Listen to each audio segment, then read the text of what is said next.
কোনো রাগঢাক না রেখেই ইসরায়েলকে গুঁড়িয়ে দেওয়ার হুমকি দিয়েছে ইরান। আসন্ন পরাজয়ের জন্য ইসরায়েলকে ধৈর্য ধরে অপেক্ষা করতে বলেছে খামেনির দেশ। ইসরায়েলের হাতে থাকা যে কোনো আয়রন ডোমকে ফাঁকি দিয়ে হামলা চালাতে সক্ষম খাইবার শেকন মিসাইল এখন আইডিএফের একমাত্র আতঙ্ক। এই ভয়ে আত্মরক্ষার পাশাপাশি পাল্টা হামলার প্রস্তুতি নিতে শুরু করেছে ইসরায়েল। মধ্যপ্রাচ্যের বাতাসে এখন এমন গুঞ্জনেই ভেসে বেড়াচ্ছে। ইরানের এই হুঁশিয়ারির পরপরই ইসরায়েল সহ গোটা মধ্যপ্রাচ্য জুড়ে আবারও সৃষ্টি হয়েছে তীব্র আতঙ্ক। জনমনে প্রশ্ন, আবারও কি সংঘর্ষে জড়াচ্ছে তেহরান তেল আবিব? আর তেল আবিবের সাথে যুদ্ধ জড়ানো মানে যুক্তরাষ্ট্রও এই যুদ্ধে সরাসরি জড়িয়ে পড়তে পারে। আল জাজিরাকে দেয়া এক সাক্ষাৎকারে ইরানের পররাষ্ট্রমন্ত্রী আব্বাস আরাকচি ইসরায়েলকে কঠিন পরিণতি ভোগ করার হুঁশিয়ারি দিয়েছেন। ওই সাক্ষাৎকারে তিনি ইসরায়েল থেকে ফের আক্রমণের আশঙ্কা প্রকাশ করেন। নেতানিয়াহু ইরানে হামলা চালাতে প্রস্তুতি নিচ্ছে বলেও অভিযোগ করেন। তিনি আরও বলেন, দখলদার ইসরায়েল সবসময় বিদ্বেষ ছড়াতে ব্যস্ত।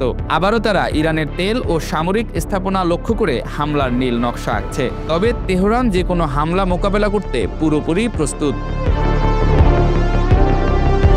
বিশ্লেষকরা বলছেন, গোপনে হলেও পুরোপুরি যুদ্ধ প্রস্তুতি নিয়ে ইসরায়েলের জন্য অপেক্ষা করছে ইরান। তাদের মতে ইরানের অত্যাধুনিক ক্ষেপণাস্ত্র ইসরায়েলকে মাটির সঙ্গে মিশিয়ে দেবে। যুদ্ধ শুরু হলে তেল আবিবকে এবার ভয়ঙ্কর পরিণতি ভোগ করতে হবে।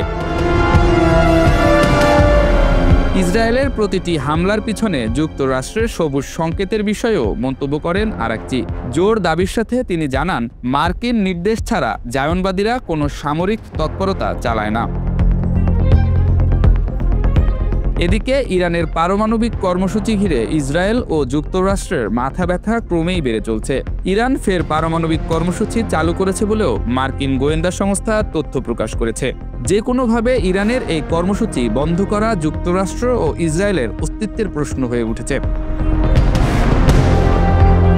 তবে এই মুহূর্তে ইরানের পরিকল্পনা তাদের প্রধান শত্রু ইসরায়েলকে ঘিরে, যেখানে কড়া হুঁশিয়ারি দিয়ে তারা বলেছে, ইসরায়েল যদি আবারও ইরানের ভূখণ্ডে হামলা চালায় তবে পৃথিবীতে তাদের আর কোনো অস্তিত্ব থাকবে না। এই দুই দেশ আবারও যুদ্ধে জড়ালে পুরো অঞ্চলে চরম অস্থিরতা নেমে আসবে, যেখানে বিশ্ব অর্থনীতিতে পড়বে নেতিবাচক প্রভাব। হরমুজ প্রণালী বন্ধ হলে বিশ্ববাজারে তেলের দাম বৃদ্ধি পাবে, যা সারা বিশ্বের অর্থনৈতিক কাঠামোতে সরাসরি আঘাত করবে।